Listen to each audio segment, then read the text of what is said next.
حضرت گرامی، تعلیمی ادارے میں تین چیزیں ہوا کرتی ہیں. ایک ہے وہ نصاب جو پڑھایا جا رہا ہے، اور ایک ہے وہ افراد جو پڑھانے والے ہیں، اور ایک ہے وہ افراد جو پڑھ رہے ہوں. اس وقت تعلیمی نصاب کے بارے میں تو گفتگو نہیں ہو سکتی، اس لیے کہ تعلیمی نصاب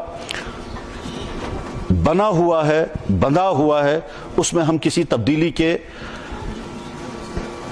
مالک نہیں ہیں. ہمارے ہاتھ میں نہیں ہے کہ اس میں کوئی چینج کریں. ہمارے ہاتھ میں نہیں ہے کہ اس تعلیمی نصاب میں کم سے کم مورل ایجوکیشن کا کوئی جو شامل کر سکیں جس کے نتیجے میں یہ نوجوان نسل حقیقی انسان بن سکیں، صحیح مسلمان بن سکیں. اس لیے تعلیمی نصاب تو اس وقت موضوع گفتگو نہیں ہے. لیکن ایک بات میں ضرور عرض کرنا چاہوں گا، اور یہ انشاءاللہ آپ کو مستقبل میں کام دے گی، کہ یہ جو اس وقت دنیا میں دینی تعلیم اور دنیاوی تعلیم کے الگ الگ شعبے ہیں، اسلام اس کی تقسیم نہیں ہے. اور یہ ساری تقسیم شروع ہوئی ہے تب سے جب بر صغیر پر انگریزوں کا اقتدار آیا. اس سے پہلے تعلیمی نظام جو ہوا کرتا تھا، جیسے اندلس میں، جیسے دنیا کی قدیم ترین یونیورسٹی جامعہ القرویین ہے جو جارڈن میں ہے، مراکو میں ہے. دنیا کی قدیم ترین یونیورسٹی مراکو میں ہے، مراکش میں، جس کا نام ہے جامعۃ القرویین. وہ غالباً 2ری یا 3ری صدی کی یونیورسٹی ہے اور آج تک وہ چالو ہے. اور اس یونیورسٹی کی عظیم ترین شخصیات پیدا ہوئی ہیں، جیسے فلسفیوں میں علامہ فارابی. سوشل سائنس کا امام مانا جاتا ہے علامہ ابن خلدون، اسی یونیورسٹی کے پڑھے ہوئے تھے اور وہاں انہیں پڑھایا بھی ہے، اور آج تک ان کی چیئر وہاں موجود ہے. بلکہ وہ جگہ بھی بتائی جاتی ہے، اس جگہ بیٹھ کر ابن خلدون نے پڑھایا، اس جگہ بیٹھ کے ابن سینا نے پڑھا، اس جگہ بیٹھ کر کے فارابی نے فلسفہ پڑھایا. وہ یونیورسٹی اور اس کے بعد جو ہمارا تعلیمی نظام تھا، اس میں دین اور دنیا کی تقسیم کا کوئی تصور نہیں تھا. بلکہ ہوتا یہ تھا کہ شروع میں تعلیم شروع ہو جاتی تھی، اس میں دین بھی ہوتا تھا، دنیاوی تعلیم بھی ہوتی تھی. اس وقت کی مروجہ تعلیم میں مثلا گرامر، مثلا لینگویج، مثلا ادبیات، اور اس کے ساتھ ساتھ دینی تعلیم کی بنیادی ضرورت کی چیزیں یہ ایک ساتھ چلتی تھی. اور 10ویں یا 12ویں کلاس میں جا کر کے پھر تقسیم ہو جاتا تھا. جس آدمی کو دینی تعلیم میں اسپیشلائزیشن کرنا ہوتا تھا وہ دینی تعلیم کا کوئی رخ اختیار کرتا تھا، اور جس انسان کو کسی اور شعبے میں جانا ہوتا تھا تو کوئی میتھ لے لیتا تھا تو البیرونی جیسا انسان بنا، کوئی میڈیکل سائنس لیتا تھا تو ابن سینا اور ابن بیطار اور علامہ ابن قاسم زہراوی جیسا انسان بنا. آپ کو معلوم ہوگا شاید کہ ابن سینا فادر آف میڈیسن مانا جاتا ہے، ابو القاسم زہراوی فادر آف سرجری مانا جاتا ہے، البیرونی فادر آف میتھ مانا جاتا ہے، اور اس طرح کے ہزاروں ہیں. فارابی فلسفے کا امام مانا جاتا ہے. غرض یہ کہ ایک نظام تعلیم چلتا تھا، آگے چل کر کے وہ تقسیم ہو جاتا تھا. بالکل اسی طرح سے جس طرح سے آج آپ میٹرک تک تمام مضامین لے کر کے چلتے ہیں، اور میٹرک کے بعد آپ کو چوز کرنا ہوتا ہے. آپ میں سے کوئی شخص میڈیکل لیتا ہے، کوئی نان میڈیکل لیتا ہے، اور آگے چل کر کے پھر کوئی ادبیات لیتا ہے، کوئی سائنس لیتا ہے، کوئی سوشل سائنس لیتا ہے. پھر سائنس اگر کسی نے لے لیا تو پھر سائنس میں سے بھی انتخاب کرنا ہوتا ہے. آگے چل کر کے آپ یا تو کیمسٹری میں جاتے ہیں یا فزکس میں جاتے ہیں، کسی ایک شعبے میں. بس ٹھیک اسی طرح سے دینی تعلیم کا نظام اور دنیوی تعلیم کا نظام ایک ساتھ چلتا تھا. اور آگے چل کر کے وہ کسی ایک شعبے میں جا کر کے اسپیشلسٹ بن جاتا تھا. مگر سب کا دینی مزاج ایک جیسا ہوتا تھا. ایک طرف سے امام محمد فقہ کا امام، اس کی دینی شخصیت بھی ویسے ہی ہے. اس کے مقابلے میں ابن سینا اپنے وقت کا بہت بڑا فلسفی، اس کا انداز زندگی، اس کا طرز حیات، اس کی عبادت کا مزاج، اس کے پاک دامن بالکل ویسے ہے. بس فرق یہ ہے کہ وہ فقیہ ہے اور یہ فلسفی ہے. ایک محدث بنتا تھا اس کی زندگی، اور ایک فلسفی ہوتا تھا اس کی زندگی بالکل سیم زندگی ہوتی تھی، کوئی فرق نہیں ہوا کرتا تھا. اس کے بعد یہ سلسلہ تعلیم کا چلتا رہا. اسی سلسلہ تعلیم سے محدث پیدا ہوتے تھے، اسی سلسلہ تعلیم سے فقیہ پیدا ہوتے تھے، اسی سلسلہ تعلیم سے قانونداں پیدا ہوتے تھے، اسی سلسلہ تعلیم سے کوئی فلسفی بنتا تھا، کوئی سائنٹسٹ بنتا تھا، کوئی سوشل سائنس پڑھانے کا امام بنتا تھا، جیسے ابن خلدون، جیسے ابن سینا، جیسے ابن بیطار، جیسے ابو القاسم زہراوی، جیسے فارابی اور دوسری شخصیات.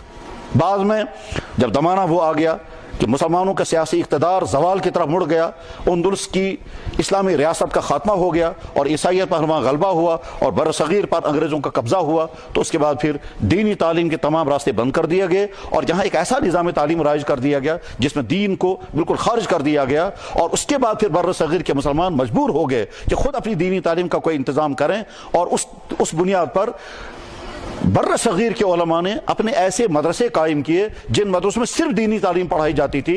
असल में हमारा निज़ाम तालीम वो नहीं था।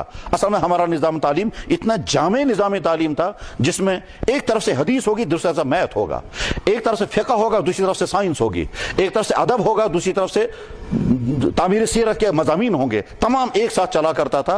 लेकिन जब अंग्रेज़ों का इक़्तिदार आया और उन्होंने सिर्फ असरी उलूम को जगह दी और दीनी उलूम को बिल्कुल खारिज कर दिया, और लॉर्ड मैकाले ने कहा था कि मैं एक ऐसा निज़ाम तालीम शुरू करने वाला हूं कि जिसके नतीजे में यहाँ के लोग ज़हनी तौर पर अंग्रेज़ बन जाएंगे, जिस्मानी तौर पर यहाँ के लोग होंगे, और ज़हनी फिक्री तौर पर ये मुसलमान बाकी नहीं रह सकेंगे। उसके रद्द अमल में यहाँ से जब मुसलमानों ने अपना निज़ाम तालीम खड़ा किया तो एक निज़ाम तालीम तो वो शुरू हुआ जो सर सैयद अहमद खान ने शुरू किया, और दूसरा निज़ाम तालीम वो जो मदारिस की शक्ल में वजूद में आ गया, जैसे देवबंद का मदरसा, जैसे नदवे का मदरसा, जैसे सहारनपुर का मदरसा, और बर सगीर के हज़ारों वो मदारिस जिन्होंने सिर्फ इस्लामी तालीम की हिफाजत के लिए ऐसे इदारे कायम किए जिसमें सिर्फ इस्लाम पढ़ाया जाता था। गोया एक मजबूरी की सूरत हाल में यह निज़ाम तालीम वज़ा किया गया, वरना असल हमारा निज़ाम तालीम तक़सीम का लंबरदार नहीं था।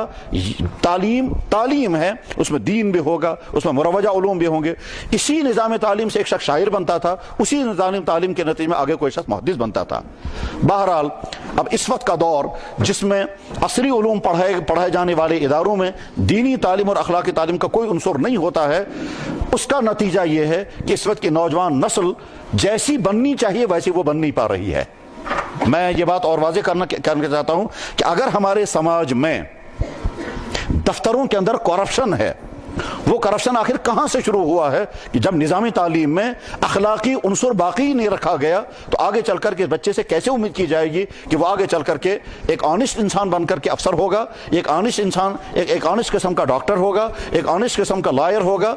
इसलिए कि निज़ामी तालीम के पूरे इस अरसे में उसको तसव्वुर ही नहीं दिया गया गुनाह क्या चीज़ है, उसको तसव्वुर ही नहीं दिया गया कि खराबी क्या चीज़ है, किस चीज़ से बचना चाहिए। पूरा निज़ामी तालीम खालिस मादियत पर खड़ा है। हर शख्स के जहन में है कि मुझे दौलत ज़्यादा कमानी है, हर शख्स के जहन में मुझे हाई फाई बनना है, और हाई फाई बनने का मतलब सिर्फ ये है ज्यादा ज्यादा पैसे मुझे कमाने हैं, और उसके बाद फिर मुझे शानदार हवेलियां बनानी है, लेटेस्ट किस्म की गाड़ियां लानी है और दौलत जमा करनी है, चाहे उसके लिए मुझे कौम को बेचना पड़े, चाहे उसके लिए मुझे स्कैंडल करने पड़े।